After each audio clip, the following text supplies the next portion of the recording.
Hey everyone, what's up? It's just Ehren here, Question Period Canada, and we're going to catch an extra session of Question Period from the Senate. We'll jump right into that. I think that's the best way to get it going.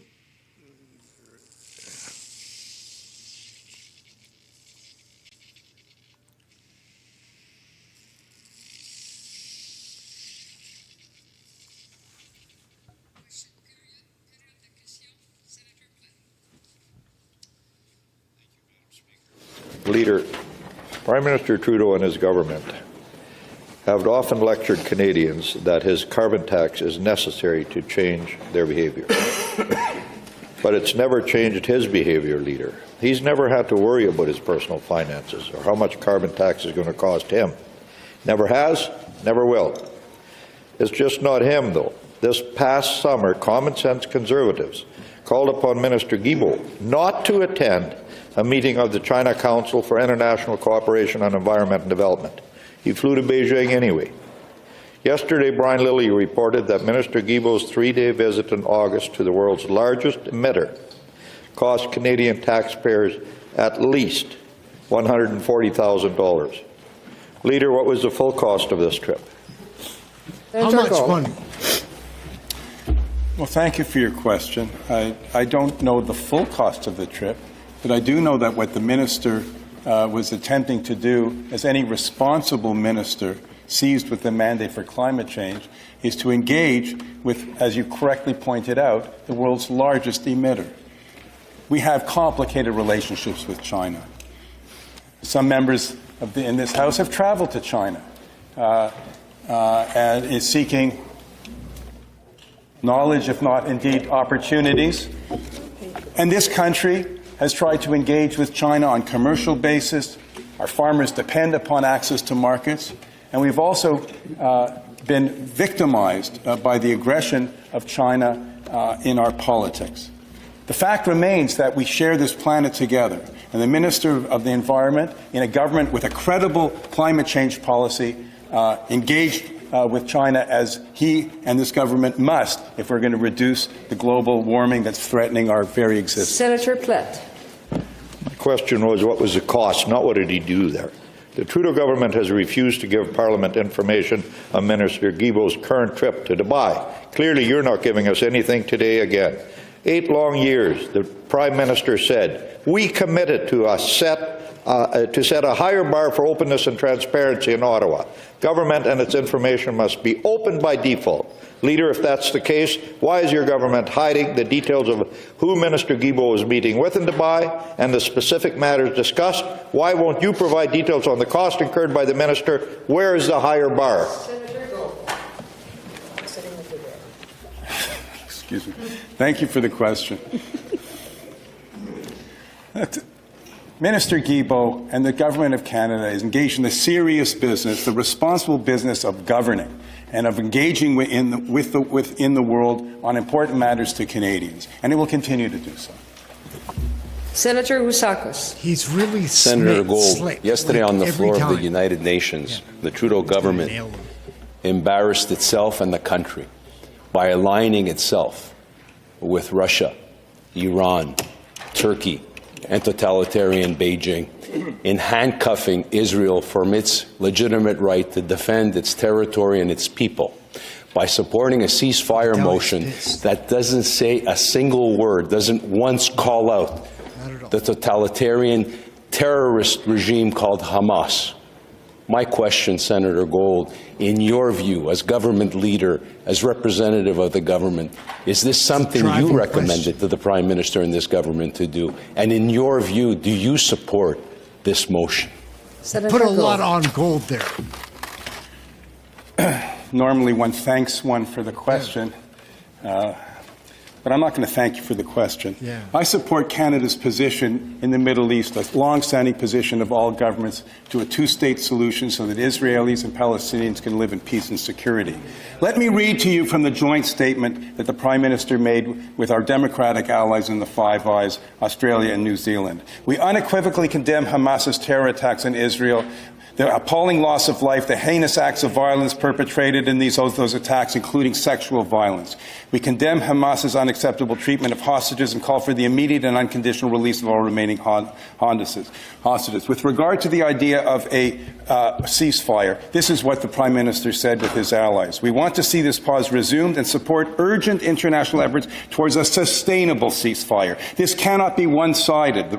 Hamas must release all hostages, stop using Palestinians, civilians as human shields, and lay down its arms. There is no role for Hamas in the future government of Gaza. I subscribe, as representative of the government and personally, to each and every one of these words. Everybody calm down, because none of those words are in the motion in the United Nations that were supported. None of those words. What we saw in that motion is no condemnation of Hamas, no reiteration of a two-state solution whatsoever. And when our government signed on to that motion, it is a message that it's open season on Canadians of Jewish faith, allowing Canadians in this country to go in front of Jewish establishments and call for the death of Israel and the death of the Jewish people. Put those words in that statement the government put out here in Canada, in that UN declaration, and then you can say you support it. I did not say anything other than I supported the words that I read, and I stand by what I said. The UN declaration that your government supported, you supported. Senator Gold has a floor. I believe that I still Push have comes the to shove, floor. he's a puss. I repeat what I said. It is. He just got whooped. You are entitled, as your party has done since the Harper era, to use the Israel-Palestinian issue as a wedge issue. You're entitled to ask me any question you want in this chamber, even though you know where I come from and what I stand. I stand by what I said. I stand by Canada's position in the Middle East, a long-standing position that has not played wedge politics with something that is so painful and difficult for members of my community, the Arab community, and the Islamic community. Senator, go. Calm down, little man. It's throwing back all that Jewish stuff, like hiding behind. But the question is about Senator Omidvar. Hamas and taking a stand. Thank you, Speaker. Senator Gold, I wish to I just don't like the deflection. align myself. Colleagues, I have the floor. I wish to first... I have the floor, I believe. Well. Not Senator Lankin. No, but she was speaking. Please. I know we're all tired, okay? And, but right now, we're in question period, and it's Senator Omidvar's turn to ask a question. Speaker. Senator Gold, I first wish to align myself completely with the statements and sentiments expressed by Senator McFedrin last Monday. Thank you so much, on the situation in Israel and Palestine. And I draw our attention to the 1.8 million Palestinians who have been displaced from their homes, including people with disabilities, women and children. Many of them are in fact family members of Canadian citizens. The government of Australia has implemented a specific immigration measure, including a special visa program to expedite the visa assessment process for vulnerable individuals wishing to leave Canada. Will the government of Canada create special immigration measures to help vulnerable Gazans such as women and children? Senator, go. Well, thank you for your question. The situation is deeply concerning in Israel and Gaza, and indeed in the West Bank. The government's top priority, I'm advised, is to ensure the safety of Canadian citizens, permanent residents, and their families. In responding to international crises such as the one the region is living through, Canada attempts to tailor each response to address the unique situation and circumstances and the needs of those on the ground. While I understand that applications for people who are from Israel, Gaza, and the West Bank who are already in Canada continue to be processed, I have been assured that the government continues to monitor the situation, and any new developments will be shared when appropriate. Senator Omidvar. Thank you, Senator Gold. Senator Gold, the first victims on October 7th were Israeli men, women, and children. There were kidnappings, indiscriminate killings, horrific acts of sexual violence. Over 100 people are still being held hostage. What Hamas did was disgusting and deplorable. I wish to ask you what our government is doing in partnership with international allies to A, free the hostages, and B, hold the perpetrators to account.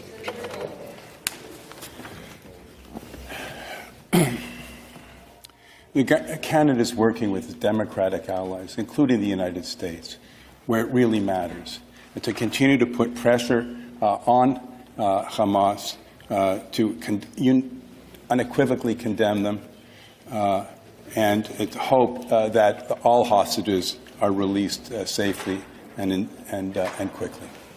Senator Lafreda. Merci, Madame la Présidente. Thank you, Madam Speaker. Questions for the government representative in the Senate. Senator Gold, Canadians often forget that we have a third coast in the north. It is critical to our national sovereignty and the protection of Indigenous peoples living in the Arctic that Canada can defend all three of its coasts. I understand that the government is working to procure several ships and submarines capable of maintaining Canadian Arctic sovereignty, and that National Defence has been conducting training exercises in the high Arctic under Operation Nanook. Senator Gold, how does Canada compare with our Arctic neighbours in our capability to defend our national interests in the high Arctic? Senator Gold. Thank you for your question. I don't think one can overstate the importance of doing what we need to do to defend our sovereignty in the north. And you are correct, Senator. The government is making significant new investments in the Arctic, including investments in 6 new Arctic and offshore patrol ships, 4 of which I understand have already been delivered. And this is in addition to the important strategic investments made to enhance our northern defense capability, including those through strong secure engaged program and NORAD modernization commitments. Senator Lafreda. Thank you for that response.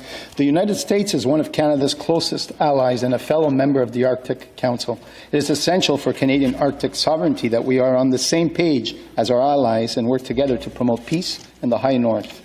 At an Arctic Council meeting in Finland in 2019, U.S. Secretary of State Pompeo made suggestions that Canada's claim to the Northwest Passage was illegitimate. How is the government working with our American and NATO allies on recognizing and maintaining Canadian Arctic sovereignty? Senator Gold. It's a fundamental priority for this government to ensure Canadian sovereignty both on our land and on our waters, and that includes safeguarding the Northwest Passage, which serves as the gateway to the Arctic. Neighbors always have disagreements, especially when it comes to borders and waters, but I can assure this chamber that the Canadian government is working closely with its allies, not only the United States, but Europeans, on common interests in defending the North, and this government will always defend Canada's interest in that regard. Senator Down. Thank you, Speaker. Senator Gold, when Prince Edward Island joined Confederation, Canada made a commitment for continuous transportation. Over the years, that has evolved from seasonal ferries, ice boats in the winters, to year-round ferries, to now to the joy of Confederation Bridge, which we very much appreciate. It was a wonderful public-private initiative. However, the cost has become a problem. It's over $50.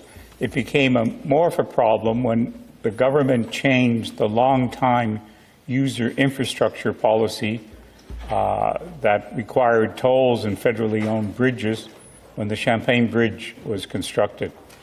Can you update us, because I asked you last week, you were going to check, is the government going to continue the initiative they did last year, which was a hold on the cost of living increase for the existing tolls? Senator Gold. Well, thank you for your follow-up question.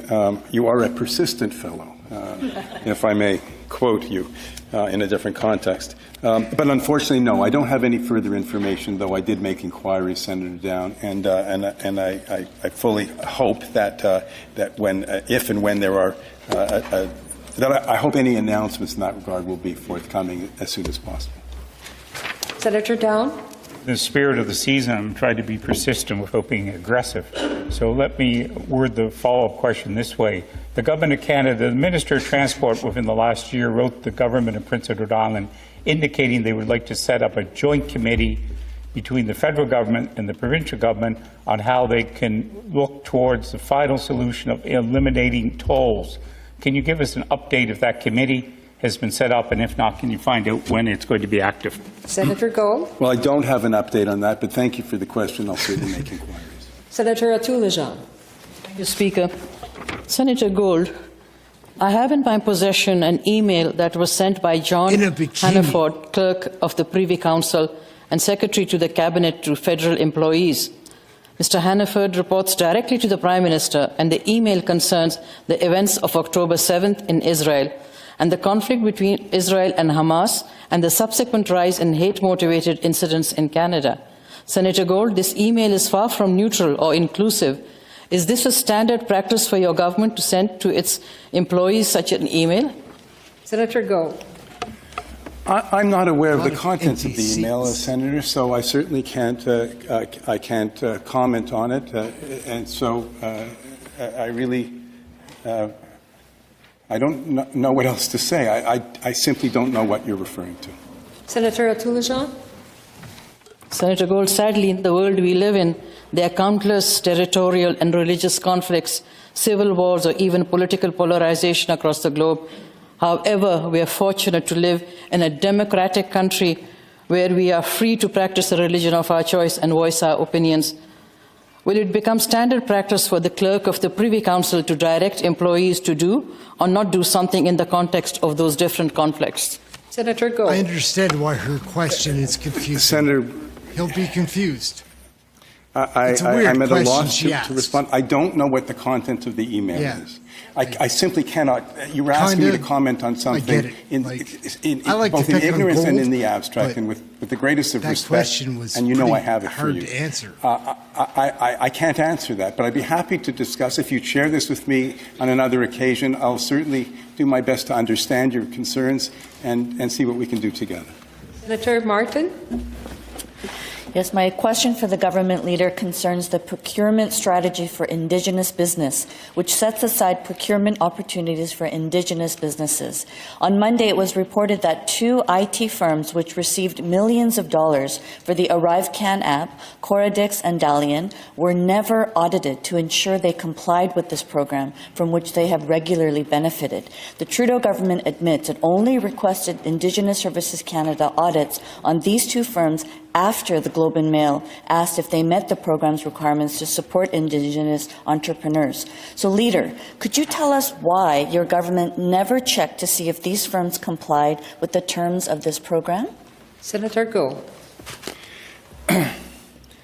I do not have specific information about the various steps that may have gone through in the awarding of the contract, and I regret that I cannot answer that particular question. I do know that serious investigations are underway.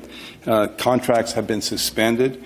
The government is aware of the RCMP ongoing investigation, and I have every confidence that all matters relevant to this particular file are being looked at and that the facts will be dealt with and analyzed when they're fully available. Senator Martin. I'm glad that you're making that commitment to make public the results of.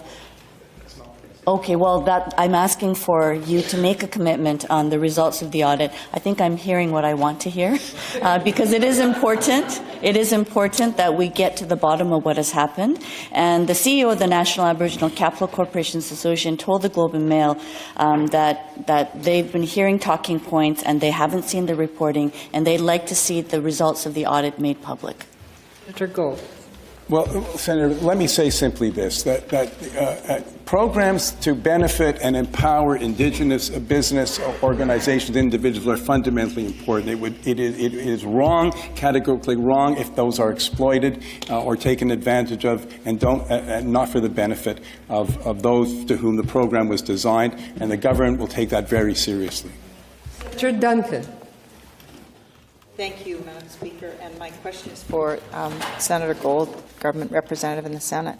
Government-funded research so ably provided by our dear colleague, Senator Pate, has demonstrated that guaranteed livable income could help those who are homeless find housing more quickly, save money for governments, and do so without driving up rent. For those housed but struggling to make ends meet, a guaranteed livable income, cash transfers, can mean not having to worry about losing everything. The government of Prince Edward Island has made a request to the Government of Canada, as as have many municipalities, to examine the potential of a guaranteed livable income. Senator Gold, are you able to provide us with an idea of when Prince Edward Island and these municipalities might receive a response from the government concerning a guaranteed livable income? Senator Gold. Well, thank you very much. The issue of guaranteed livable income, or in different versions, is something that has been studied, much studied in academic circles, much debated in this place, and is worthy of continued study. It is also, I think, would be important, and it's regrettable that some of the pilot projects that had been underway were not completed in time, or at least did not were not continued long enough for the data to be as helpful as we would hope it would be. I don't know what the government's.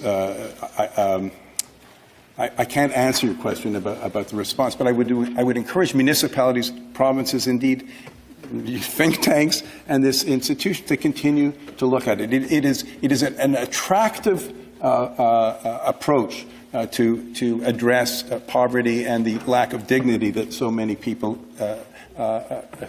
struggle with. But it is a complicated social policy issue, as we all know, and requires further study. Senator Duncan. Thank you for that response, Senator Gold. I do appreciate that it is a very complicated issue in proposal involving many Government of Canada departments. And the issue I have is that Prince Edward Island has made a direct request.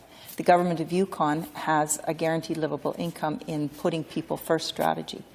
Can you perhaps advise this House, the Chamber, who in the government has been assigned as the point person to respond? Senator Gold. I'll certainly make inquiries as to the status of these requests, and I'd be pleased to do that.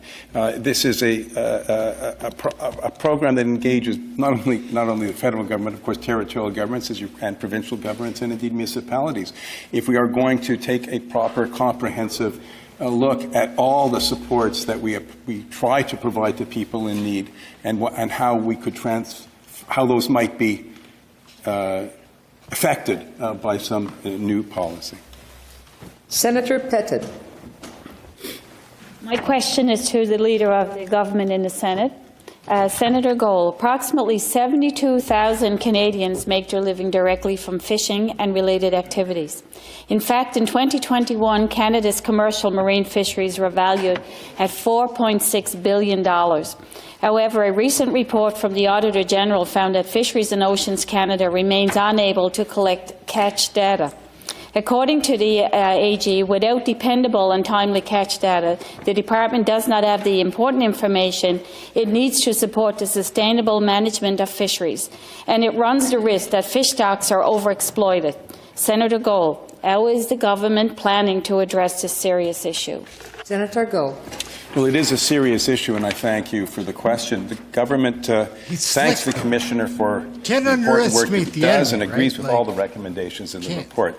I've been advised that the Department of Fisheries and Oceans has a number of sources of information that does enable it to monitor fisheries effectively and to integrate those data into the decision-making process. That said, there's always room for improvement. As a former deputy chair of Fisheries and Oceans Committee here, I can say that with some confidence. And that's why the government will continue to improve the management of the fisheries based on the best available science and in collaboration with other reliable sources of information. I understand that the Government of Canada will continue to work closely with the Commissioner's office to implement its recommendations and sustainably manage marine commercial fisheries for the benefit of future generations. Senator Pettit. Thank you. Senator Gold, the collapse of the Atlantic cod population in the 1990s has shown that the recovery of fish stocks is far more difficult and resource-intensive than keeping a species' numbers at a healthy level. Will the government commit to developing and implementing a nationally consistent procedure for systematically tracking whether third-party observers deliver fisheries catch monitoring information as required? Thank you. It's my understanding that the Department of Fisheries and Oceans is in the process of its third-party monitoring program review, which includes both the at-sea observer and dockside monitoring programs. It's currently engaged to identify gaps in the current model, won't hesitate to make changes if the review demonstrates that that's necessary. It's of paramount importance to the government that third parties it deals with ensure efficient and effective monitoring of fish stocks. Senator Carignan. Senator Carignan. Thank you, Madam Speaker. My question is for the government leader. Mr. This Leader, guy's really sharp the all Prime the Minister time. began giving media interviews for the end of the year, and he was asked about his statement regarding his accusation of India as being linked to the murder of an activist here in Canada. In his response to the media, the Prime Minister said, and I quote, "They chose to attack us and inundate us with a comical amount of disinformation." Comical. That's the word that the Prime Minister used. Don't you think he's throwing oil on the fire?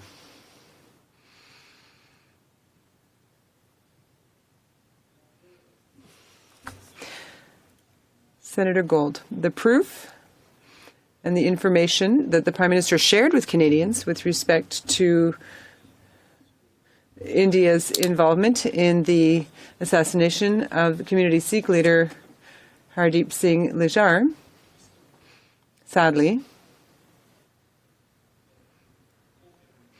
was confirmed by the information that was shared and confirmed by our allies, including the United States. It is not comical. What took place was not comical, and this is a serious matter, and the Canadian government that has an important relationship with India and the Indian population will continue to ask India for its collaboration in arriving at a quote-unquote solution, a fair solution to understand what exactly transpired. Senator Carignan, sure, but don't you think that when the Prime Minister, in his end-of-year interviews, makes fun of the media coverage in India, calling it comical, that he's throwing fuel on the fire, and that it's going to further damage Canada's relationship with India? This is the kind of international relationship he's trying to maintain? Senator Gold, I think it's important that our government speaks in a frank and serious manner with respect to what took place on our Canadian soil. In that respect, I think the relationship between Canada and India is robust enough to survive what's being said in the Indian media.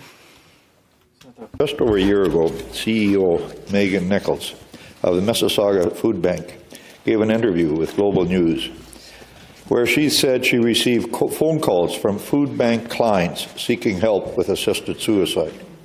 She said, people who are living at the bottom income percentile in our community are talking to us now about taking their own lives because it's too hard to be poor any longer. Leader, in February, a report from Parliament's Special Joint Committee on MAID stated, and I quote, "A person should not be approved for MAID due to socio-economic suffering. Over the past year, Leader, how many other food banks have reported similar requests? Is that something the Trudeau government tracks? And if not, shouldn't it do so?" Senator Gold. I don't have knowledge of whether the Canadian government tracks what goes on in the food banks across Canada.